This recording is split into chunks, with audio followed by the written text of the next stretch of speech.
Bien, os propongo no un juego, pero os propongo, imaginaos que vais por la calle. La persona que está a tu lado, imagínate, la persona que está a tu lado es alguien con la que te encuentras en la calle y que te pregunta, ¿qué es lo que tengo que hacer para ser salvo? ¿Qué le dirías? Así que poneros en parejas y si te encuentras con alguien por la calle que te dice, oiga, por ejemplo, que te dijera, Daisy, ¿qué tengo que hacer para ser salvo? ¿Qué le dirías? ¿No? Esa oportunidad de oro que siempre has estado buscando y ¡pum!, se te presenta. ¿Qué le dirías? Poneos, hablad entre vosotros qué es lo que le diríais.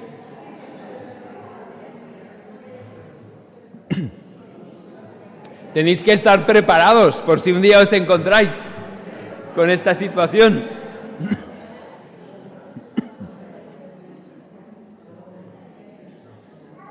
¿Tenéis claro lo que le diríais? ¿Seguro?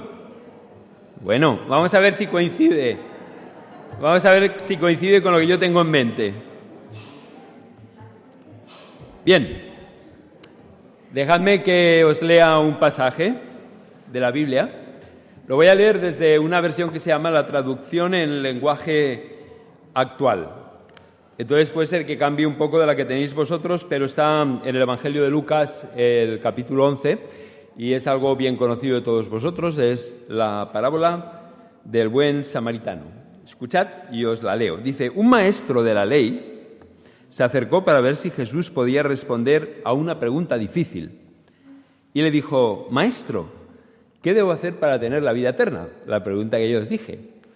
La ocasión de oro, ¿no? Alguien que te pregunta, ¿qué tengo que hacer para obtener la vida eterna? Yo le diría, cree en mí como tu único y suficiente, si fuera Jesús, ¿no? Cree en mí como tu único y suficiente Salvador y serás salvo. Pero vamos a ver lo que hizo Jesús. Maestro, ¿qué debo hacer para tener la vida eterna? Jesús le respondió, ¿sabes lo que dicen los libros de la ley? El maestro de la ley respondió, ama a tu Dios con todo lo que piensas, con todo lo que vales y con todo lo que eres. Y cada uno debe amar a su prójimo como se ama a sí mismo. Muy bien, respondió Jesús. Haz todo eso y tendrás la vida eterna. Pero el maestro de la ley no quedó satisfecho con la respuesta de Jesús, así que insistió, ¿y quién es mi prójimo? Entonces Jesús le puso este ejemplo. Un día un hombre iba de Jerusalén a Jericó.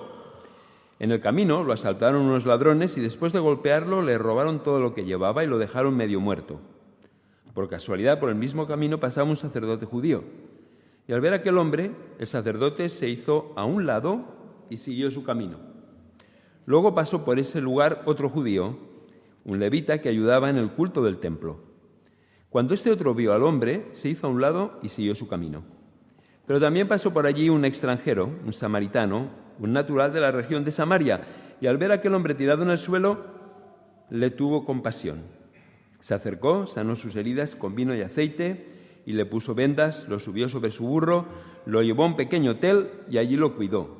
Al día siguiente el extranjero le dijo al encargado de la posada, cuídame bien a este hombre, si el dinero que te dejo no alcanza para todos los gastos, a mi regreso yo te pagaré lo que falta. Jesús terminó el relato y le dijo al maestro de la ley, a ver, dime, de los 3 hombres que pasaron por el camino, ¿cuál fue el prójimo del que fue maltratado por los ladrones? ¿Cuál fue el que se preocupó? El maestro le respondió, el que se preocupó por él y lo cuidó.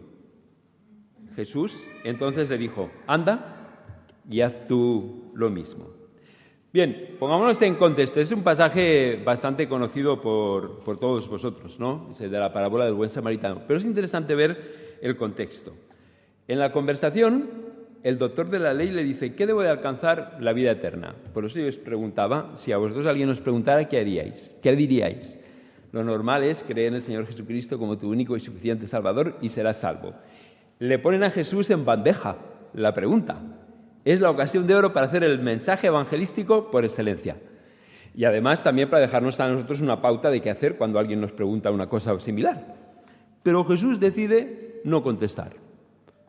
Y como muy pícaro que es Jesús, ¿qué hace? Le pregunta a él, ¿qué dice la ley?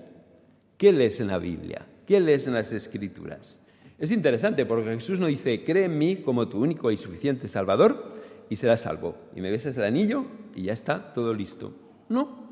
ante una pregunta directa y clara, Jesús le hace otra pregunta. ¿Y tú qué entiendes que dice la Escritura al respecto? ¿Qué lees?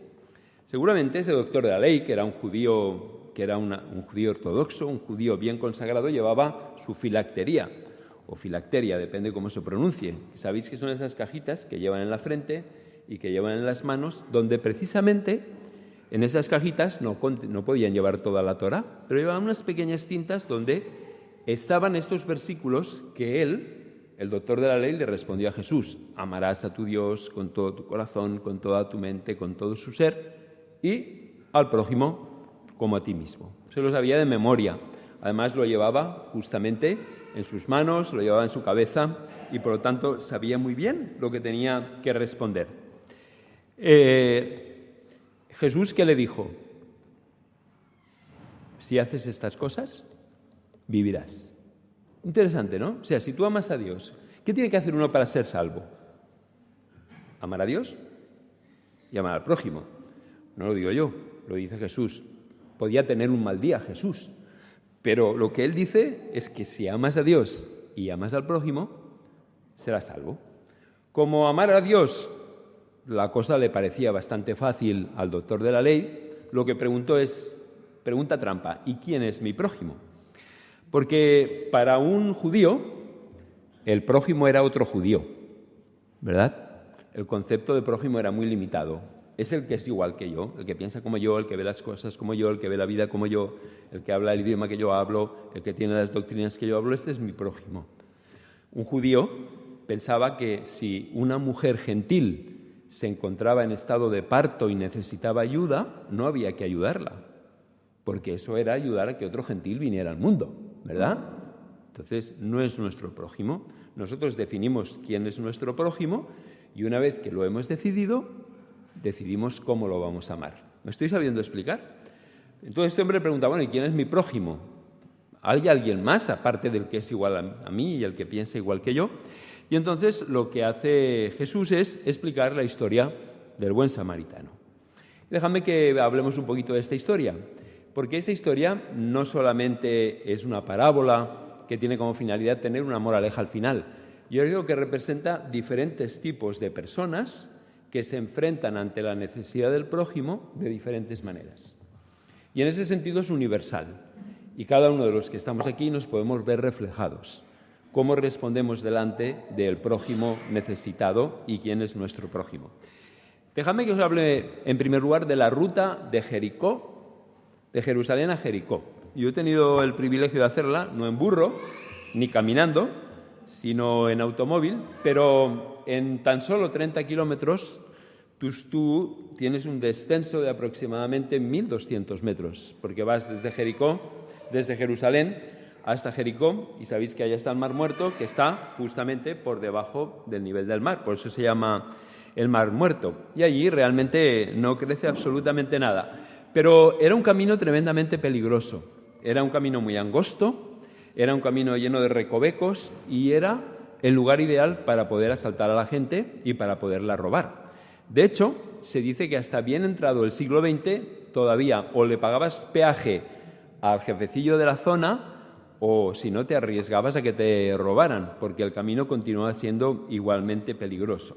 Solamente hasta que Inglaterra se hace cargo del protectorado de Palestina, las cosas se vuelven más pacíficas, pero siempre había sido una ruta realmente peligrosa. Le llamaban la ruta sangrienta. Y las personas no viajaban solas.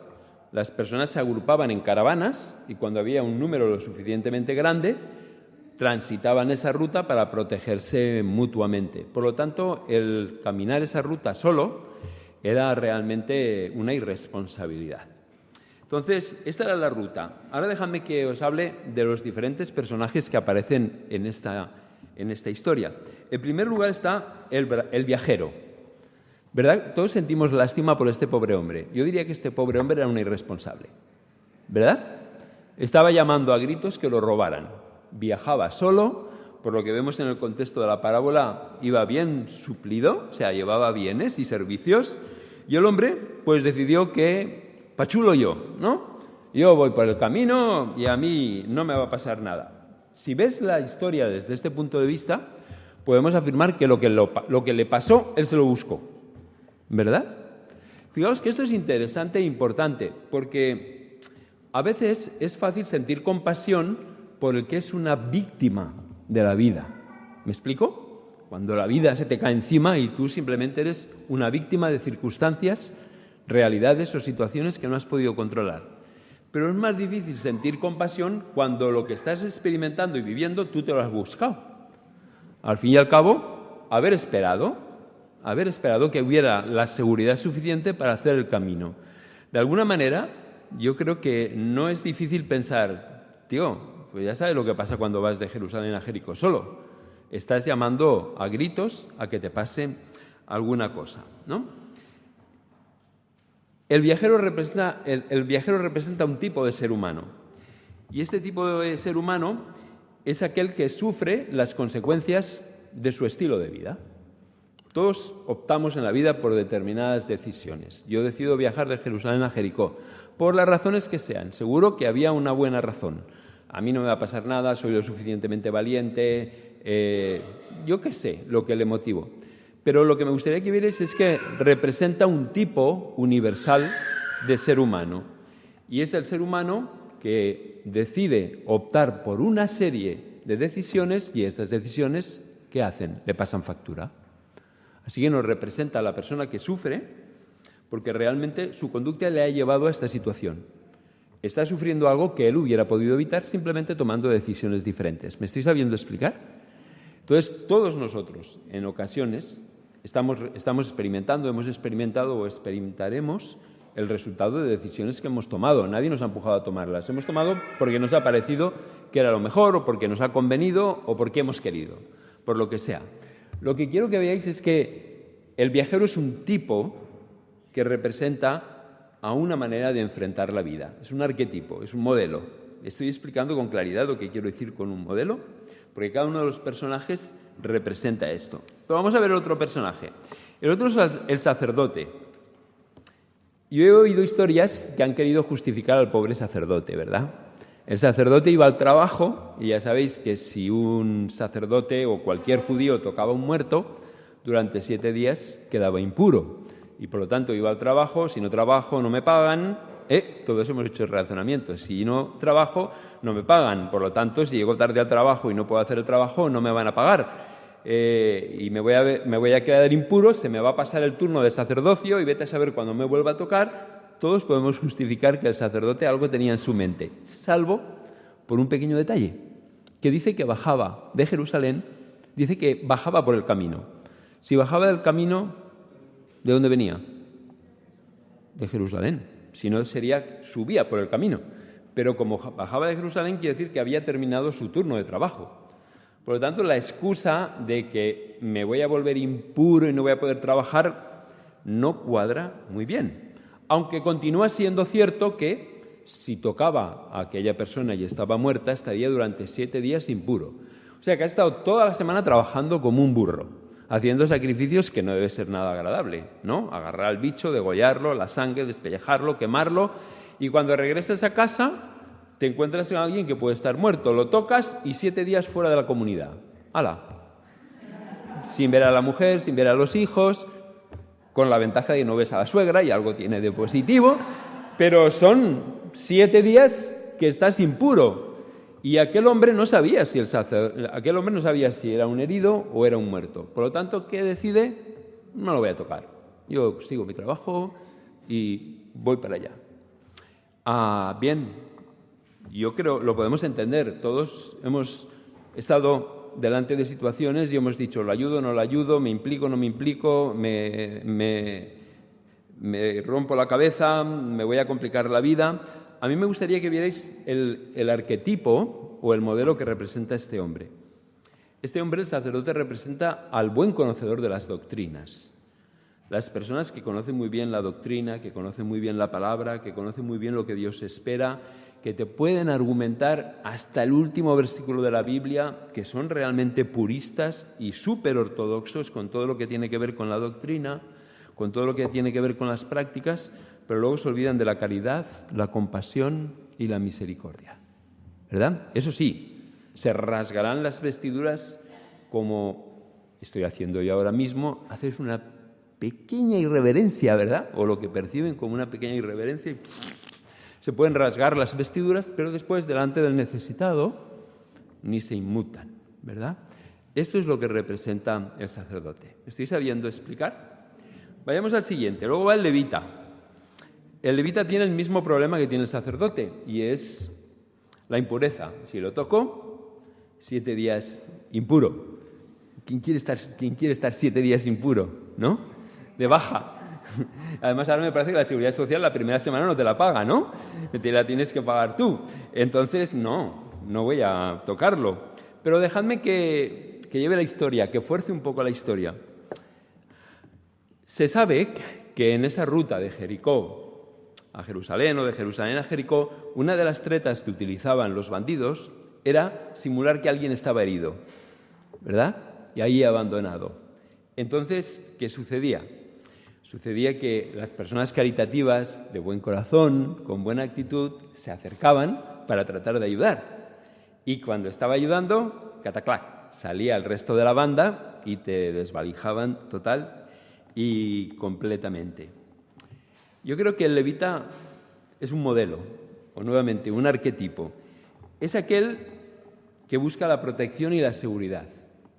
Me gustaría involucrarme, pero tengo miedo, ¿verdad? Tengo miedo de las consecuencias, en este caso físicas, me atracarán, me robarán, pero a veces también tenemos miedo y nos queremos proteger emocionalmente, espiritualmente, socialmente. Queremos evitar el compromiso porque el compromiso nos puede dañar. No es que seamos ignorantes de la necesidad, no es que seamos ignorantes de lo que pasa, pero nos da miedo involucrarnos, queremos protegernos, y no solamente a nivel físico, sino a nivel emocional, espiritual o social. ¿Me estoy sabiendo explicar? Entonces el levita es aquel que ve, piensa, ¿y si hay una trampa? ¿Y si caigo en una trampa? ¿Y si esto me daña? Mejor evito el problema. Oraré por él. ¿No? Oraré por él. Señor, protégelo. Bendícelo, ¿no? Ten misericordia del pobre hombre. Y finalmente Jesús, que continúa explicando la historia, dice, entonces apareció un samaritano. Yo creo que los oyentes, ¿qué es lo que tendrían en mente los oyentes? El malo de la película, ¿no? Ahora aparece el malo, el malvado, el auténticamente malo. ¿Por qué? Porque un samaritano, desde el punto de vista de los judíos, era un ser despreciable desde todo punto de vista. Despreciable socialmente, despreciable étnicamente y despreciable desde el punto de vista religioso. Entonces, Jesús, que es un artista, llevando las historias al clímax, introduce al samaritano. Y uno dice, ¿qué pasará con el samaritano? Fijaos que en la época de Jesús, llamarle a alguien samaritano era algo muy fuerte. Era un insulto. Estoy intentando buscar algo que sea pronunciable en el contexto de la Iglesia, pero no me atrevo, ¿no? Pero decirle a alguien, eres un samaritano, era como decirle, eres un puntos suspensivos, rellénalo tú con aquello que tú quieras. Fijaos que cuando quisieron insultar a Jesús, en Juan 8:48 le dijeron, tú eres un samaritano. Samaritano, ¿te imaginas? Y bueno, ¿quién sería este tipo en nuestro universo? A lo mejor sería un gay o una lesbiana. Jesús estaría explicando la historia y dijo, y entonces apareció un gay o una lesbiana.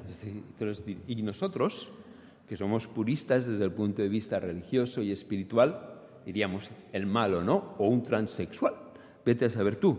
O el que aparecería sería un ateo que ni siquiera cree en Dios, o el miembro de una organización no gubernamental. En nuestro universo tenemos que buscar la comparación, pero lo que nos está diciendo Jesús es que aquel que estuvo ayudando a la persona era quien menos podríamos pensar que se iba a parar a ayudar. Mientras que aquellos que sabían, conocían, entendían, eran religiosos, eran realmente comprometidos con la doctrina, con las reglas y con las normas, pasaron de largo por sus buenas razones. ¿Verdad? Es interesante porque a veces nosotros estamos en la misma situación que podía estar aquel sacerdote o aquel levita. El sacerdote que pasó por ahí y el levita hubieran considerado que aquel samaritano estaba totalmente fuera del plan de Dios. Y era verdad, desde su punto de vista. Era samaritano, étnicamente no era válido, religiosamente era un hereje, ¿verdad? Y por lo tanto el sacerdote y el levita hubieran considerado que aquel hombre estaba fuera de los planes de Dios. Sin embargo, aquel fue el que actuó según el corazón de Dios. Fue el que actuó según el corazón de Dios. Fue el que realmente reflejó el corazón amoroso y compasivo de Dios. Entonces esto nos plantea que el samaritano es un modelo. Recordad que el viajero es el modelo del que tú te lo has buscado, el sacerdote es el modelo de no me voy a contaminar, lo importante es la doctrina, el levita es me quiero proteger, y el samaritano es el arquetipo del que refleja el corazón de Dios, a veces ni siquiera siendo cristiano. ¿Dónde podemos reconocer nosotros más a Dios? ¿En el samaritano, en el levita o en el sacerdote? Evidentemente en el samaritano, porque el samaritano actuó con misericordia. Y el Señor de la Escritura dice, yo quiero misericordia y no quiero sacrificios. Por lo tanto, esto nos plantea a ti y a mí, como seguidores de Jesús, un reto muy fuerte. Y este reto es, primero, tener la humildad de entender que hay gente que sin conocer a Dios, o que nosotros la despreciamos porque no entran dentro de nuestro limitado pequeño mundo, reflejan más y mejor el corazón de Dios que nosotros mismos. Y esto es una realidad. Y como eso a ti y a mí nos crea una tensión, lo que se llama en psicología una disonancia cognitiva, nosotros, ¿qué es lo que tenemos que hacer? Quitarle mérito a lo que vosotros hacen, porque nos confronta con nuestra propia pasividad y con nuestra propia indiferencia. Entonces nosotros decimos, pero eso lo hacen por humanismo. Sí, será por humanismo, pero lo hacen. Tú y yo, ni por humanismo, ni por cristianismo, ni por nada, ¿verdad? Entonces necesitamos quitarle mérito a lo que le hace el otro para que de esta manera no nos sintamos tan mal con lo que nosotros no hacemos. Pero hay mucha gente que sin conocer a Dios refleja el corazón de Dios mucho mejor que tú y mucho mejor que yo. Y ante eso lo único que queda es humildad. La humildad de reconocer que Dios actúa a veces a través de canales que nosotros ni entendemos ni comprendemos y a veces ni siquiera aceptamos. Pero que detrás de eso está Dios. ¿Y cuál es la aplicación de toda esta historia? Yo os trataba de explicaros, dejadme que haga un pequeño resumen, estaba tratando de explicaros que qué haríamos si un buen día alguien nos pregunta ¿qué debo de hacer para ser salvo? ¿Verdad? Y nosotros tenemos la respuesta del manual, cree en el Señor Jesucristo como tu único y suficiente Salvador. Pero vamos a las palabras de Jesús. Jesús dice, ama a Dios y ama a tu prójimo. Porque si amas a Dios y no amas a tu prójimo, ¿qué dice el apóstol Juan? Aquel que dice que ama a Dios, pero no ama a su hermano, ¿no? Boquilla pura y dura, ¿no? Entonces no es esto o lo otro, sino que el amar a Dios nos tiene que llevar a amar a nuestro prójimo, puro y duro. Y explica la parábola del samaritano. Y recordad que la parábola del samaritano nos confronta con arquetipos o con modelos. El modelo del que sufre sus consecuencias de sus propias decisiones, el modelo del que está más interesado en la doctrina, en lo teológico, en lo teórico, el modelo del que busca protegerse delante del dolor, porque si me involucro voy a sufrir o me van a hacer daño, y el arquetipo de que si hay una necesidad, alguien tiene que hacer algo. Y ese es el arquetipo del samaritano. ¿Cuál es la aplicación? Yo creo que hay muchas lecciones que aprender del samaritano.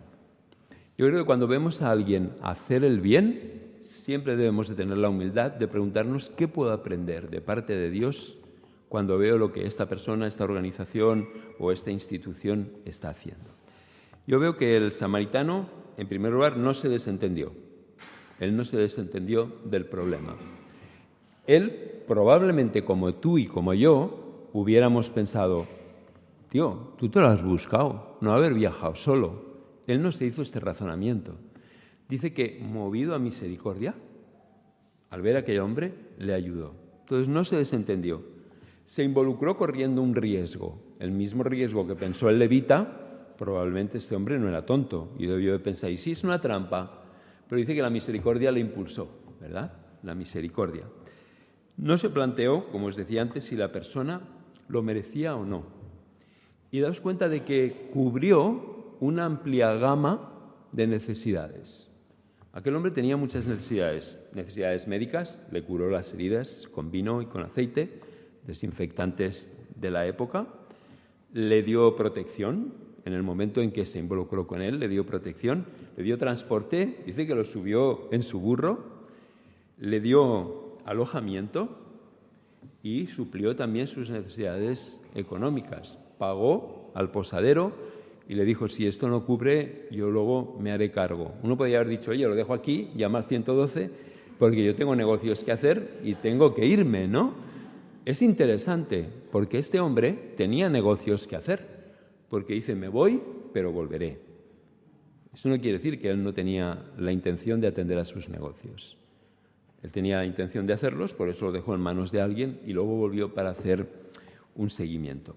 Yo creo que la conclusión es muy simple. Lo mismo dijo Jesús. Ve y haz tú lo mismo. Entonces, eso es una elección personal. A veces podemos ser viajeros, ¿verdad? Y sufrir las consecuencias de la vida, directas o indirectamente. ¿Sí? A veces sufrimos. Pero hay una cosa muy interesante que dice Santiago, el hermano de Jesús. El que actúa sin misericordia no recibirá misericordia. Así que, aunque solo sea porque como viajeros somos, arrieros somos y en el camino nos encontraremos, como no sabes las vueltas que puede dar la vida, Santiago dice, utiliza la misericordia, porque algún día ese que está tendido en el camino puede ser tú. Que el Señor os bendiga y feliz día de San Juan.